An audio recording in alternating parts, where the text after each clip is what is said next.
we money get paper. But you know we party hard later. Mr. Flex and Papa got the old city lock with the girls in each and every area. Sipping NLC with no chaser. Good morning, good afternoon, good evening, and good night, depending on where in the world you are joining me from. I am Alluminati, and this is the Crypto and Cognac podcast show, as always, powered by Alti.com, the one-click crypto wallet for WhatsApp, Telegram, and Discord, and as always, fueled by my friends at Hennessy TT. Today, I'm having some Hennessy XO because I'm having a very, very exciting conversation, a conversation that I have been dreaming of for years now since I got into the crypto space. I don't know if I could even do him justice with an introduction. He is a software developer by trade. He is the CEO of Davinci Codes. He is a super crypto YouTube influencer. He is the man, the myth, the legend, Mr. Davinci Jeremie himself. Welcome to the podcast, sir. How are you? I'm great. I'm in the 5x5, staying alive here in Dubai, man. How you doing? I'm doing well. You know, I think you're one of the voices that most people come across when they first start looking into cryptocurrency. Because that video that you did almost 10 years ago, encouraging people to get into cryptocurrency, to buy just $1 worth of Bitcoin, has gone, beyond viral. And it's crazy to me. I've followed your journey a bit. I know you got in 2011, around there, when the price of Bitcoin was still under $1. And we know what the adoption curve is like. We have the innovators, we have the early adopters, we have the early majority. But I think even in 2011, it's still even pre-innovators, it's early innovators. So for me, my question is, what was it about Bitcoin that, attracted you to it? What gave you that conviction around it so early? Well, I first heard about it in February of 2011. Actually, one of my YouTube subscribers said, "Hey, Davinci, what do you think about Bitcoin?" And I looked at it and said, quickly, and said, "Oh, it's a scam." Wrote him back, "It's a scam. There's no way you can solve the double spend problem because I'm a software developer. But I'm going to prove to you how it's a scam. I'm going to read the source code and see what these guys are trying to pull, what kind of BS they're trying to pull, right?" And so I started reading the source code, because the reason why I knew that it was not, or at the time believed it was not possible, was because as a software developer and understanding our monetary system, I knew that we needed to create a system like this in order to prevent the governments from stealing everybody's wealth and wiping us all out, because that's the path that we're on. That we've seen it every single time throughout history, is that the governments get bigger and bigger and bigger, and start controlling the money supply, and they're printing more and more money until the money becomes worthless. It's a vicious cycle that never ends. And anybody who tells you that's not going to be, this time not going to happen, okay, whatever. Yes, that's like saying this time you're not going to die, right? Everybody else has died throughout history, but this time's different. I mean, the only difference is between our monetary system dying and you dying is that it takes a little bit longer. It's difficult to see. It takes a little bit longer sometimes, but generally it always happens over and over and over again. There is no example of actually where that doesn't happen. Throughout history, there's no example. Right? So it might take longer, but it still happens, right? It all depends on when we get off the gold standard. So at that point, you saw it, but you didn't think to, like, when you discover that, okay, this is the real deal, you didn't say, okay, I'm gonna buy as much Bitcoin as I can, and I'm gonna hoard this, and I'm gonna become the wealthiest man in the world. You chose to go onto your platform, to use your platform, which you had been doing before with silver and gold, and helping people to understand about investing. You decided that you were gonna encourage your followers, encourage people of the world to get involved as well. Why was it so important, or why is it so important for you to educate others? Because once I learned that our monetary system is an unfair system, it transfers wealth from the poor and the middle class to the rich. I knew I had to tell people about it because I first started telling my friends, and they all thought I was crazy, thought I lost my mind. That, oh, why would the government do that? Why would the government have a system where we would lose, where we get through inflation lose money? That's not possible, right? People just didn't believe it. And so, and when I read the Creature from Jekyll Island, it also said in the book that people are going to either laugh at you and think you're crazy, or you're going to join us. And so I didn't want to join the power elites. I wanted to teach people about how this monetary system works, and then also how to protect themselves. So that was my goal with my YouTube channel back to when I opened it up back in 2008. In fact, I stopped um, programming as a hobby because I was making hobby applications and stuff like that after work, even because I love programming.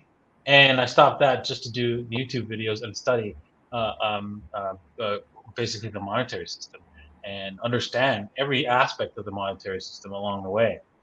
Right. You're clearly. So, Go ahead. Go ahead. Sorry about that.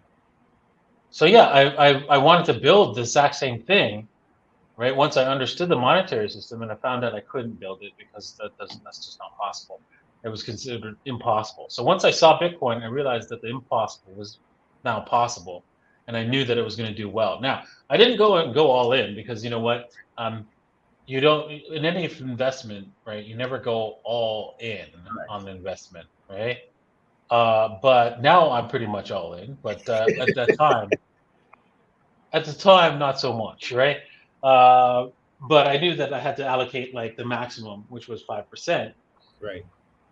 of my investment portfolio into this asset, because the odds of it having a problem was extremely, extremely low. So yeah, I was really into it, and I actually started mining Bitcoin shortly afterwards as well. Yeah.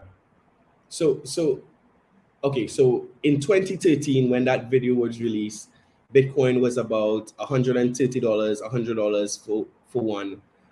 In 2011, when you got involved, it was under $1.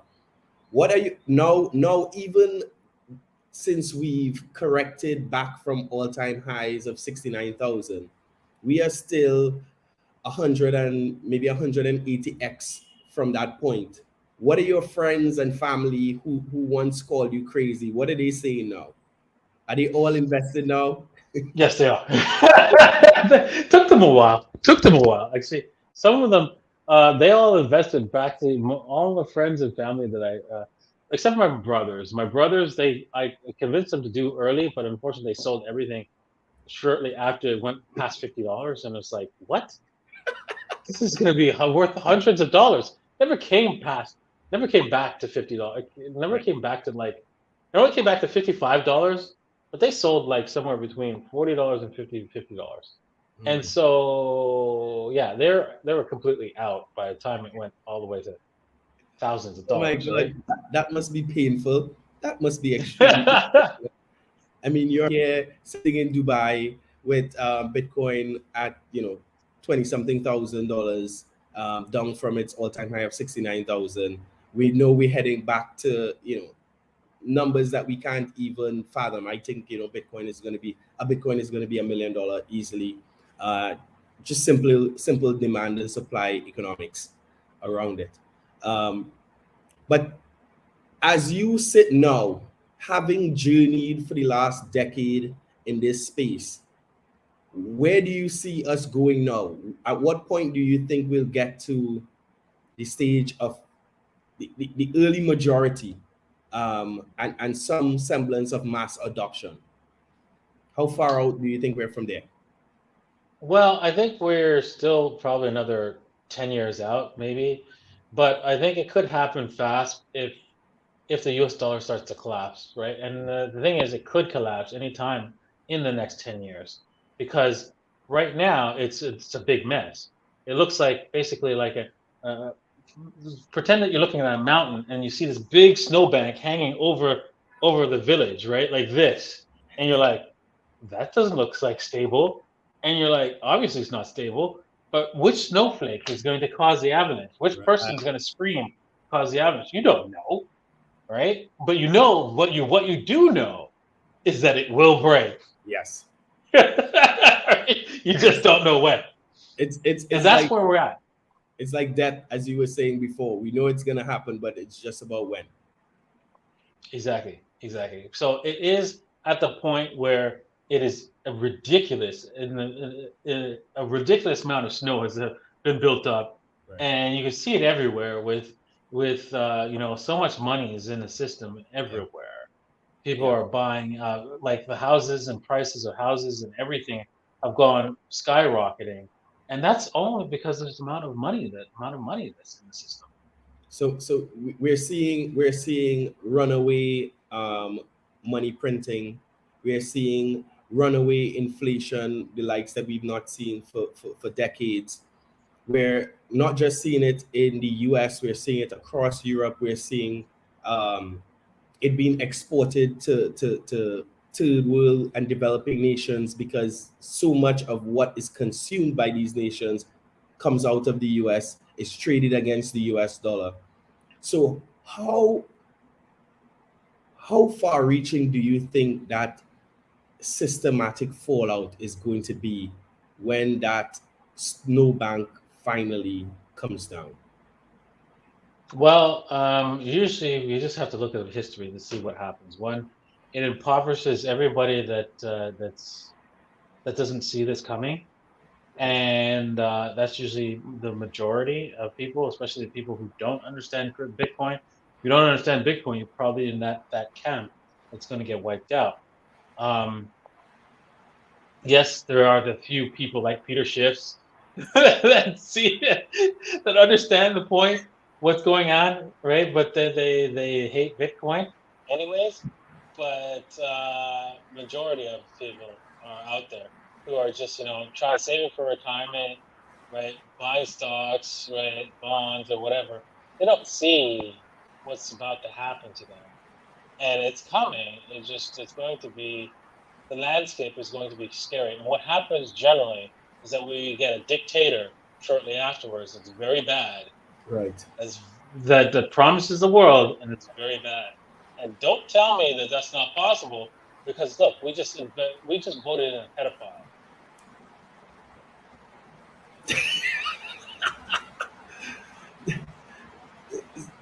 I mean, I mean, I'm not American, so we didn't. Y'all did.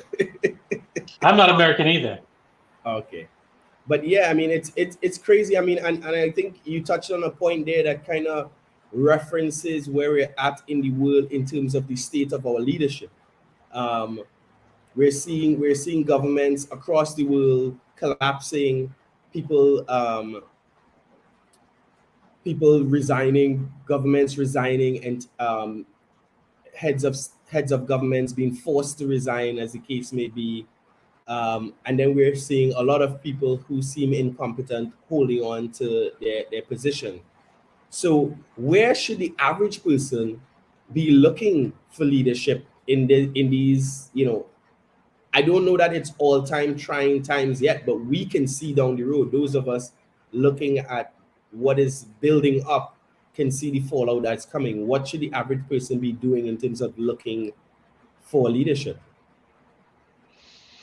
Well, I don't think you're going to find the answers in leadership, because the leadership is completely corrupted.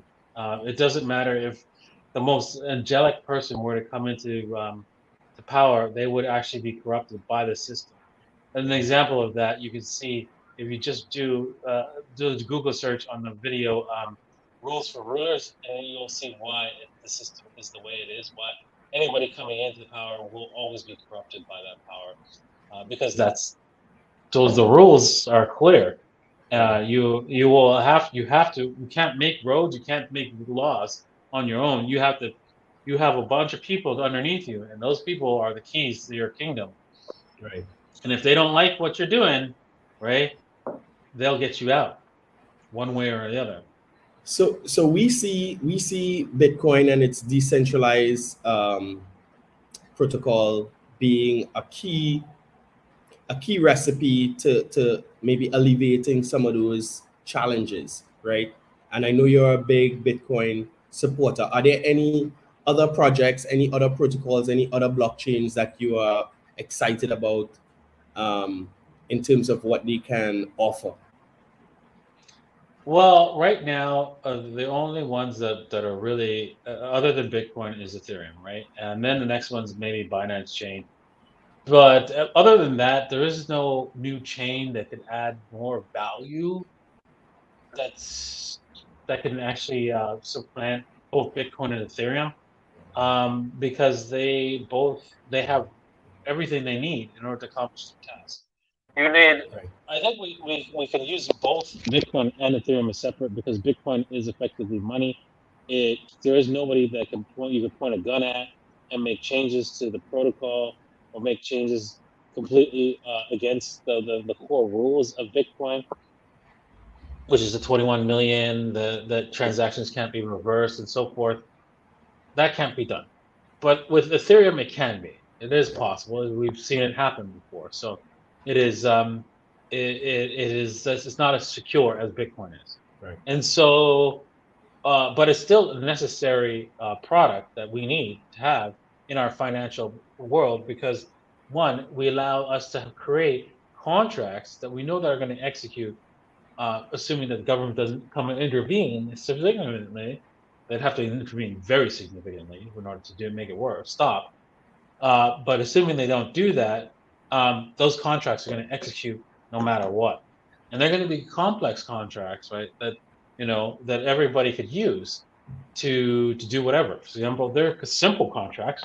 Believe it or not, the most simplest contract is the ERC20 contract, which is just a token contract, right? So everybody creates tokens, right, on Ethereum network to, for I don't know whether they're creating a token for their project to pay their investors, or they're creating a token for the public to use to buy and use it on another app for a game or something like that. Right. So tokens is a good example of a nice contract that's standardized.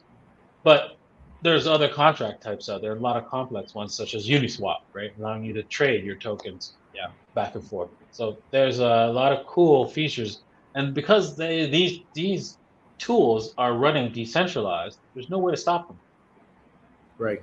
And how do you feel? How do you feel about Ethereum's latest fork moving towards proof of stake as compared to proof of work?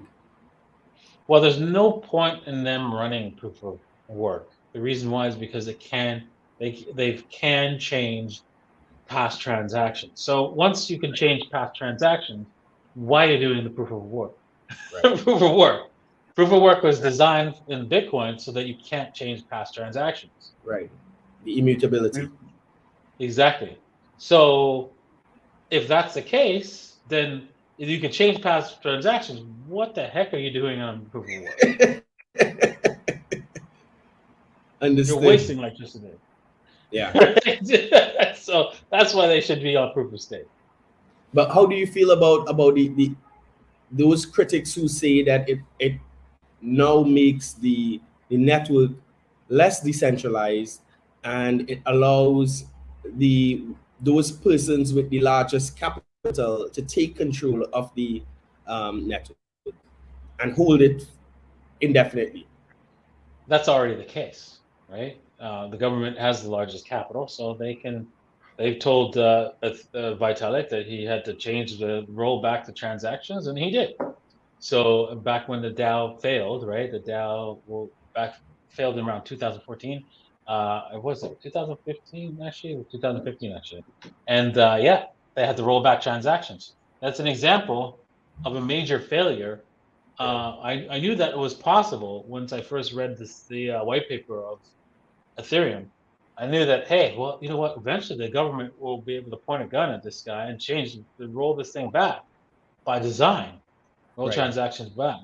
And I wish I'd wrote that down or did a video about it, because it was clear that was going to happen. But I just assumed it would happen in the distant future. Right. Didn't think it would happen so fast. So I figured I had time to do the video, right? So I never did. So we have go ahead. Sorry. Go ahead. Yeah. So we have a few new chains with these leaders or charismatic founders like Vitalik, who's very, very much the persona of Ethereum, and then we have Charles, who is the persona of Cardano. How do you see Cardano comparing or competing in this, especially in the smart contract blockchain arena, and their peer-reviewed model of trying to get it absolutely perfect before really going gung-ho? What are your thoughts on Cardano as a network? Well, Cardano is a new kid on the block when it comes to network and smart contracts, and if they've created it so that there is no updates at all, and it's hard that it basically can occupy in any forks or soft forks, meaning that the nodes will have to change and not the actual people who are using the currency back and forth. If they can come up with that, if they came up with that solution and it does work that way, I'm not familiar if that's the case. Then Okay. they have, but unfortunately, they have a small advantage to Ethereum, only a small one. It's only slightly better, Right. and and and being slightly better is not enough, right? The Bitcoin is orders Sure. of magnitudes better than our current monetary system in many Right. different ways, right? One, instant transaction. Two, that the limited supply, right? Three, that it's programmable by anyone, right? Four, anyone and anything can hold it. I mean, Right. these features are just unbelievable and not thought to be impossible and never existed before in our as a possibility for money until Bitcoin came along. Everything else is just slightly improvement. Is not a huge orders of magnitude improvement. Right. Maybe Ethereum is a slight order of magnitude, one or two order of magnitude better than Bitcoin in the sense that it has smart contracts, but it fails on other areas where it does not. It can't be run. It can't be used as money because it can. The transactions can be rolled back eventually, by controlling the main nodes, and so Right. everything gets if the things transactions can be changed. Right. With Bitcoin, that's not possible. That's absolutely not possible, and so that's the difference. And so we are going to see in the future that two systems of financial systems, and I would say that Bitcoin would be your money that you would actually convert to your Ethereum from to Bitcoin because that'd be the real money. Yeah. I mean, really, really, really appreciate your takes on that. I wanna shift gears a little bit now, because you've been in this space, like you said, for over a decade, coming up on 11, 12 years. And we've seen the NFT space kind of explode over the last couple of years, the last 18 months or so. And you have a huge community, you have a huge following. Why now with Davitar? And we're going to talk a little bit more about Davitar. But what was it that made you feel like this was the right time to do something like that? Well, I look when I first got into studying, first studied NFTs, right? I understood the concept of it, and I understood that it would be the next big thing. Back 2 years ago, in 2020, when I first started talking about it, and once I saw that it was going to be the next big thing, the only problem was which token NFT to buy, which image to buy. That's going to be difficult to choose.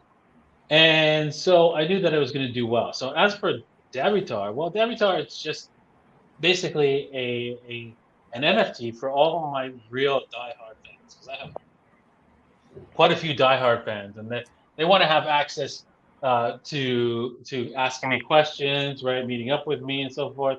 So that's what they're going to get at first, but there's going to be a lot more other prizes coming down the pipe for those diehard fans that hold on to the Davitar NFT because there's going to be properties in the NFT that have special, interesting value. So, for example, you don't know they might have like Bored Ape Yacht Club or CryptoPunk, and you don't know Right. what that means, but maybe you might be getting a CryptoPunk or a Bored Ape Yacht Club. But you'll Right. see. We'll see, right? And what's the So size of the collection? it's very small, right? I want it to be very small for my community, and it represents my birthday. My birthday is September 15th, so it's 915 different NFT in my collections. So Okay, yeah, it's going to be a very yeah September September 15th 15th. is a good day. My older brother is the 11th. He's 9/11, and my daughter is the 9th of the ninth. So very, very good, close people to me around that time. All So Virgos. so what's next? What's next for Davinci? What's next for Davinci Codes as an organization? I mean, I know you're continuing to spread the good news. I see you doing great work on Instagram, on YouTube, on all the different platforms. What's next for you? What's next for me is I'm moving towards my goal. My overall goal is to prevent central banking from ever coming back to humanity ever again. This is going to be a goal, lifetime goal that's not going to be achieved in my lifetime, but probably in multiple lifetimes, where we see central banking as we perceive slavery. Right? There was a time when a lot of people thought slavery was fine. There's a time now we think central banking is fine, but it's just a new form of slavery. It's the modern version of slavery. And why is that? If you're for those of the audience, if you're not clear on why it is, well, banks create money out of nothing when you go into debt, whether you as an individual or a corporation or a government goes into debt. And when a government goes into debt, how do they pay? Does government have any money? No. How do they pay the debt and the interest on the Taxes? debt? Yes. And is our taxes voluntary? No. No, they're not. So what if you have to pay taxes to somebody who printed the money for free? What does that make you? If A I can slave. print money for free, yes, that's right. So it's Yeah, modern day slavery. yeah. I mean, it's involuntary servitude, which is the Exactly. definition of slavery. So yeah, I mean, I never really looked at it like that, but that is wow, you just blew my mind there. Because I understand that central banks as a system is there's something inherently wrong there, but I'd never like taken it the next step to understanding, as you put it, that this is slavery, involuntary servitude. Exactly, Okay, and yeah, and most people would try to argue that, well, they built roads and stuff like that. Okay, so you're saying that somebody that they spent all this money, the printing money for a war back in when the 50s, where everybody's dead from a long time ago, and we still paying those same people for that money? Are you kidding? What are you smoking? That's so dumb, yeah, right? Those people that money was spent. Those people need to pay for it. They're long dead. Why are we paying now still? very true. Very, very true. Da Vinci, I mean, it's been an absolute pleasure talking with you. I know we are short for time, so I'm going to tell you thank you very much. I appreciate you so much for coming on and chatting with the Crypto Caribbean community, for touching base with us. We look forward to the launch of Davitar, and I will be putting the link in the bio below for people to check it out.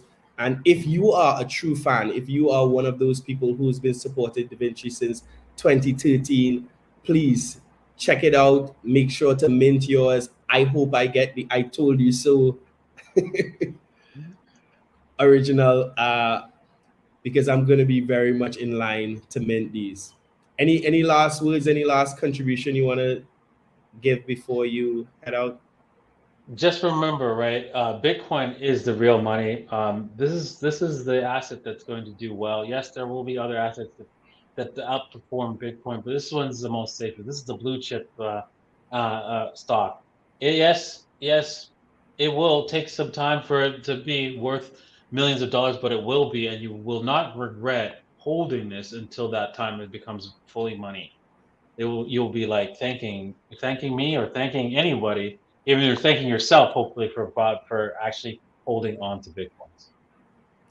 So thank you very much. You heard it here from the man himself. If you did not listen to him in 2013, listen to him now. He's not been wrong before. He may not be wrong ever. So guys, as always, Alluminati here. As I say always, adoption is inevitable. Thank you very much for being with me. I look forward to seeing you guys next week at the season finale, where we're going to be live at an IRL event. More about that on our Instagram.